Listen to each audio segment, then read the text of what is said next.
waxuñu leneen alors ma ñëw ci professeur peut-être bàyyi la yow tamit nga analyser cas bi analyser multitude de personnes yoo xamante ne arrivé na leen on se rappelle en 2015 2 personnes ont perdu la vie comme ça en 2017 également mu nekk loo xamante ne c'est récurrent on l'a dit et redit lan la ñu mën a jàpp ci phénomène bi déjà. li ma mën a wax ci problème yooyu au mois de mars 14 morts pas de coupables au Sénégal. Ce qui est une situation gravissime tey fi mu nekk nii man je suis un citoyen sénégalais boo xamante ni bokkuma Benno Bokk Yaakaar bokkuma Yewwi je suis tout simplement un Sénégalais bu nekk à l'étranger di xool sama askan nu ñuy dundee donc ci loolu il y a 2 notions juridiques yoo xamante ni war nañ ci taxaw la notion de responsabilité et la notion de culpabilité. La responsabilité incombe à l'État du Sénégal ñoom ñoo war a éclairer askan wi xam ñan ñooy coupable yi bi nga xamante ni ci ngeen ma poser question muy suñu mbokk mi fi jógee il y a quelques jours. tey 13 minutes ak nuñ ko mën a filmer c'est gravissime dans la mesure où bu fekkee ni teg nañu ay caméra dans une prison war na am ay nit yoo xamante ni à temps réel dañuy surveiller lu am ci biir prison bi donc fi mu nekk nii le procureur de la République pour man c'est indécent di commencer di wax ni am na vidéo 13 minutes boo xamante ni franchement comme ni ma dégloo avocat ki fi jógee nekk suñu mbokk sama adduna bépp dafa tukki ndax prison buñ fa tegee ñoo xamante ni rayuñu nit seen position politique képp moo tax ñu dem ci prison bi war nañu am beneen taxawaay boo xamante ni taxawaay bii la donc j'interpelle le président Macky Sall non seulement sur ce cas-là mais sur les 14 morts du mois de mars où pour l'instant il n'y a aucun coupable qui a été déniché. Et pourtant on avait annoncé une enquête. Et c'est gravissime dans une démocratie mais moderne comme le Sénégal. tey fu mu nekk nii waruñu am benn approche politicienne parce qu'il s'agit de la vie d'un homme, une famille qui perd, un Sénégal qui perd un enfant mais du Sénégal. Donc tey fu mu nekk nii toutes les attitudes politiciennes nañ ko sànni ca sën ba xool li nga xamante ni mooy réalité bi ñu taxaw ci génne dëgg ndax Sénégal mënuñu ko tabax ci ay fen ci ay kàcc je m'excuse d'être comme ça. D'accord. Alors, le mot est le même. Je pense que ñu ñëw ci Diomaye avant ñuy ubbi maintenant par rapport aux chroniqueurs. Le mot est le même, indignation par rapport à cette sortie du procureur. Peut-être ñu bëri ñu ngi doon xaar avant cette sortie du procureur ñu wax waxu autopsie d'abord avant ñuy génnee waxu vidéo 13 minutes. Peut-être doon na gën a clair ci boppu nit ñi, mais le fait de se précipiter peut-être pour génnee wax benn vidéo 13 minutes dafa indi jiixi jaaxa un peu ci xelu askan wi.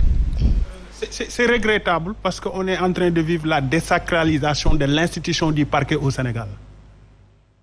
Parce que bañ doon maanaam di réviser waat le code de procédure pénale pour permettre à ce que bu amee yenn événement yoo xam ne am na ci réew mi ñu permettre au procureur de la République mu génn wax ak askan wi mais bi ñu daan permettre loolu procureur de la République c'est pour permettre que ñu xam ni procureur dafa nekk procureur de la République boo xam ni askan bi la fi nekkal société bi la fi nekkal bu génnee di communiquer nit ñi dañuy jàpp li nga xam ne moom la ñuy wax compte en compte mais c'est déplorable que ces dernières sorties dañu gis ni amuñu sax un procureur de la République on a un procureur à la solde d'un pouvoir politique en réalité loolu lañ am c'est regrettable.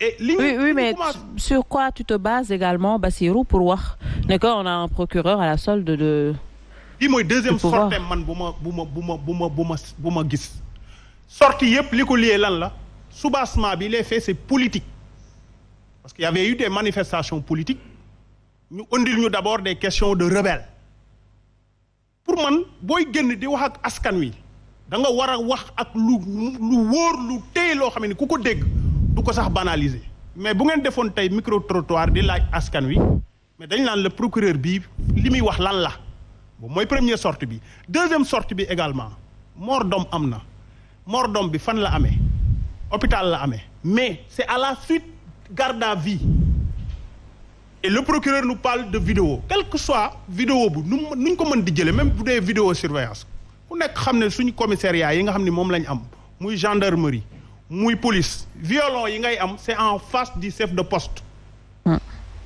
c'est en face du chef de poste c'est-à-dire que chef de poste bi day jàkkaarloo agent yi dañuy jàkkaarloo ñi nga xam ne ñoo nekk en garde à vue léegi bu fekkee ni ku nekk en garde à vue nekk violon am ñu koy surveiller ñu ne day jël bopp mbëkkam di ko bëkkal boppam agent yi toog di ko xool même su fekkee ni vidéo surveillance moo koy jël fële non assistance la ça à une personne en danger. Violation de l'article 49. donc je pense que loolu pour man le procureur bu génnee waroon nañoo servir loo xam ne et d'ailleurs pour vous dire que ni l'affaire là est très nébuleuse quelqu'un bu nekk en garde à vue et c'est quoi le règlement numéro 5 de l'UEMOA? Présence de son avocat. mais bien sûr et ce qu'on a li ñu jàng ci ay avocats wax ko mooy bañ ko jàppee la gëj a xam li xew ça veut dire que donc c'est fait à dessein il y a des choses yoo xam ne ñu ngi ko doon def et ça c'est regrettable je pense que l'institution des police wala gendarmerie dañoo war a républicaine dañoo war a agir en fonction de la loi mais ce qu'on est en train de vivre dans ce pays c'est-à-dire qu'on est en train de se glisser de quitter l'état de droit pour aller vers l'état de police et c'est regrettable te pourtant l'état de police lañ njëkkee ba ñëw état de droit et je pense que cette question là war na nekk question boo xam ni waratut a nekk luy continuer y a toujours des bavures policières yoo xam ni bu du mujj fenn dañ koy coow ñu wax ko un pays nag ne doit pas fonctionner comme ça. D'accord. On a l'habitude toujours de nous renvoyer sur la Constitution. Néné, allez-y sur l'article 7 de la Constitution. La personne humaine est sacrée là. Elle est inviolable. L'État a l'obligation de la respecter et de la protéger. Est-ce que l'État est en train de le faire avec ses citoyens? Au-delà des considérations politiques ñu teg ko fële. Donc je pense que cette affaire-là moo war a nekk déclic boo xamee ne nag quand même dañu war a am ay institutions yiy fonctionner ci règle de l'art ñuy bañ a jël question parce que lii lépp li ko lal lépp politique la. D'accord alors déclic la war a nekk Serigne Saliou déclic pour situer les responsabilités mais boobu ba tey est-ce qu'on a réussi à situer les responsabilités? Non, les responsabilités ne seront jamais situées tant que ce régime est toujours là. Parce qu'il y a eu des précédents. Tout d'abord, je présente mes condoléances à la famille de Mancabou. Parce que c'est triste aussi de voir ni nga xamante ne moom la génne àdduna. Li ci metti nag mooy ñi nga xamante ne dañu nekk ci yenn posture partisane même jusque devant la mort sax les gens ne sont même pas objectifs pour dire la vérité. Et c'est dommage que loolu moo am tey ci dëkk bi gis nga dee bu xasee ba tegu ku ci nekk da ngay xalaat sa bis ne di nga dee. xam nga boo ngeen xëccoon li ñuy wax VAR nga xool par exemple Macky Sall ak ñi mu àndaloon quelle était leur posture ba ñoom Ablaye Wade yëngu doon bi ñu dee ci violon yi ñoom Malick Ba bañ leen reyee quel était leur discours? Qu'est-ce que ces gens-là n'ont pas dit sur la justice dans ce pays? moom bañ na ko président Macky Sall ci boppam sax pour wax ne justice bi dafa nërmeelu daf ko bind dans son yoonu yokkute page 25-13 daf ko bind. donc loolu du lu ñuy weddi tey nag bu mbir yi changé on peut dire que oui la justice là il faut la respecter et cetera mais dem moom ça c'était pas le discours. gis nga li ci metti moo di gis nga l'actuel procureur de la République moi je crois que il y a intérêt vraiment au ministre de la justice de le changer xam nga lu tax. parce que chaque fois bu génnee rek c'est pour dire des catastrophes lu mu wax rek c'est catastrophique. Dans l'histoire de Rebelle dégg ngeen li mu ci wax vraiment le lendemain moom je crois il a fait la une la risée de tout le monde. Aujourd'hui encore voilà que génnaat na je crois que noppi woon sax ci circonstances yi moo gën mu génn di wax. te xam nga li mu wax lu tax ma ne la c'est doublement faux. D'abord scientifiquement la wax de scientifiquement nit mënul taxaw ci violon. 13 minutes 13 minutes di mbëkk dara ba jëlee ci comment c'est pas possible. da ngay mbëkk soit nga am ci commotion cérébrale mënatoo dem wala nga mbëkk dootoo am doole nga toog soit wala ñu ne pendant 13 minutes yaa ngi raay pendant 13 minutes mais nit mënul avec toute la même force di mbëkk dara parce que gis nga fii dafa sens ba nga xamante ne des fois gisoo mbëri bu ñu leen dóoree rek dañuy daanu. donc déjà foofu les explications n'étaient pas claires. scientifiquement sax dañ ko dàq ba pare te loolu nit ñi dinañ wane scientifiquement que loolu mënul nekk dinañ ko génne temps yi. deuxièmement juridiquement dafa voté xamul tax. parce que moom dafa dugal OPJ yi nga xamante ne ils avaient en charge la sécurité de Mancabou parce que su fekkee ni dafa nekk en garde à vue dafa war a am benn policier ou bien 2 policiers de proximité. yoo xamante ni dañuy teg seen bët.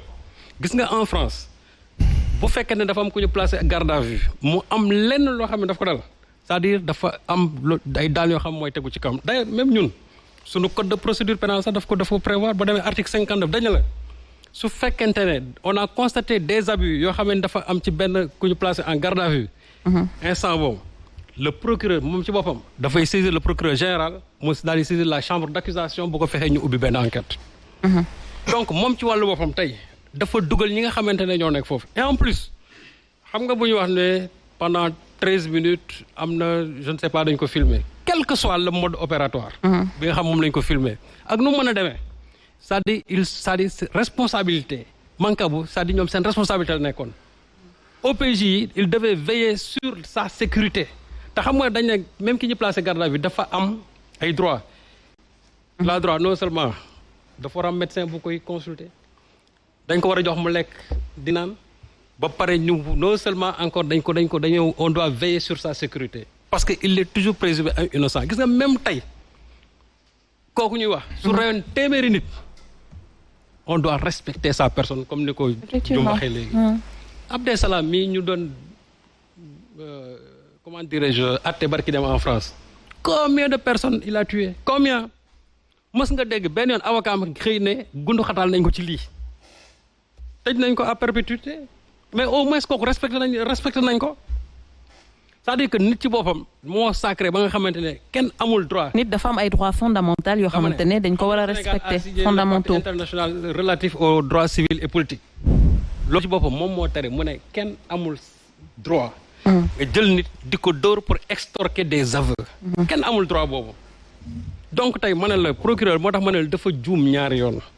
te xam nga aussi code pénal dafa am lu mu wax non assistance à une personne en danger. article 49 alinéa 2. dañ ne foofu nit ki boo toogee di ko seetaan ba mu gaañ boppam te yow indiloo ko benn ndimbal su boobaa mën nañ la ci tëj de 1 an jusqu'à 5 ans. daan la ci de 100 000 francs jusqu'à 1 million de francs. xale yi nga xamante ne moom la ñu waroon karang mooy élèves yu doon xeex. pourtant benn élève bi dafa taxoon di filmer kii di dóor moom sax mu ngi naan ko bàyyi ko bu ko dóor. mais ñoom ñaar bañ leen attee ñoom ñaar yëpp lañ dóor ñaari weer. ça veut dire que tey ci seen wàllu bopp ñi nga xamante ne ñoo nekkoon foofu. amoon en charge la sécurité de Mancabou normalement tey code pénal dafa war a dal seen kaw. parce que ils ont failli ci li nga xamante ne moom lañ doon et puis. xam nga nit dee yow nga nekk procureur. ñu war a enclencher benn enquête. ngay def instruction à charge encore ci ki nga xam ne dee na ba pare. ça c'est même manquer de respect ci ki nga xam ne moo tëdd. gis nga man mën naa ne procureur de la République j'ai l'impression que yenn magistrats yi xamuñu lan mooy rôle procureur de la République. parce que procureur de la République ça ne signifie pas que tu dois te soumettre tout simplement à l'exécutif déedéet. d'accord sëñ Saliou. ñoom après tout ce sont d'abord des magistrats. ce sont des magistrats même ce sont des magistrats debout aussi ñoom amuñu sañ c'est-à-dire amuñu droit c'est-à-dire yu mel nii ñu ne dañuy jéem a protéger nit. te li ma lay wax ne tant que régime bi mi ngi fi yii du dakk xamul tax ma la ko. regarde le sort de ces gosses qui sont morts en Casamance. ba tey jii nii ba léegi nii xale yi ñu ngi ci morgue ba. parce que tout simplement il y a un problème d'autopsie qui se pose vous pensez que ça c'est sérieux j'ai l'impression qu'on est dans les années 1973 bi ñu fi rey Blondin Diop c'est-à-dire c'est le même modus operandi ba tey jii moom moo am fii. je crois que aussi man ñi may fustiger mooy surtout l'ordre des avocats xamul tax parce que ñoom seen wàllu bopp. nga daanele foofu sëñ Saliou. mooy seen droit ba léegi dañ leen ko joxul. parce que su fekkente ne règlement 5 de l'UEMOA article 5. 5 alinéa ñoom daf leen jox pouvoir boobu. code de procédure pénale joxaat leen encore sañ-sañ boobu ñoom seen wàllu boobu tey bu ñu ñëwee dañ ne la xool amul sax minute boo xamante ni war nañ ko toog du ñu gis seen client te d'ailleurs dañ ne même OPJ bi nga xamante ne. moom mooy nekk mooy. mais foofu tamit sëñ Saliou parce que avocat bi day assister mais le temps que ñu lay jàpp ba lay indi foofu li ñu lay def ba nga yegg si. le temps que avocat bi di ñëw assister ak suñu la jëlee dugal la ci cellule bi foofu yëpp l'avocat. moom la moo tax ma ne la immédiatement xam nga dañ ne même buñ la dóoree. ci oto yeeg yooyu mais buñ lay indee ci commissariat bi gis nga boo ñëwee OPJ bi ci boppam officier de police judiciaire bi moom si wàllu boppam moo war a wax ki ñu téye lan mooy ay àqam ay yelleefam c'est-à-dire lan il a droit à quoi moom ci wàllu boppam dafay wax. ki nga xam dañ ko téye am nga sañ-sañ nga woo sa avocat mu ñëw teewee la su fekkee ne amuloo ko dañ lay commettre avocat d'office loolu mooy rôle OPJ. ce qui est normal. mais li gën a grave mooy fii non seulement. dañuy bañ avocat yi fekkee ko mais bu ñu ñëwee sax dañ leen di traîner loo foofu presque pendant 2 heures 3 heures le temps que ñu def leen neex te lu ci grave mooy di gis nga enquête boo gis ci PV bi bu fekkente ne defuñu ci comment dirais-je l'assistance de l'avocat loolu c'est une formalité substantielle c'est-à-dire que procédure bi ci boppam dañu war a annuler lépp. on l'a vu. moo tax nag ma ne foofu ordre des avocats seen wàllu bopp. d'accord ñoom ñoo war a xeex tey. ba nga xamante ne bu fekkente ne y a des placés en garde à vue dès les premières minutes ñoom li nga xam ne moo ci seen rôle ñu def ko su fekkee nag loolu ñoom mënuñu ko je crois que en ce moment là mooy li ñuy wax rek affaire bi moom la liste n'est pas encore exhaustive. Alors avec les chroniqueurs on va y aller rapidement pour mën a delluwaat encore ci invité yi Omar Faye yow laay interpellé parce que cher Omar tout à l'heure peut-être am na lu mu jot a xam ci vidéo yi peut-être dinañu ci wax dara est-ce que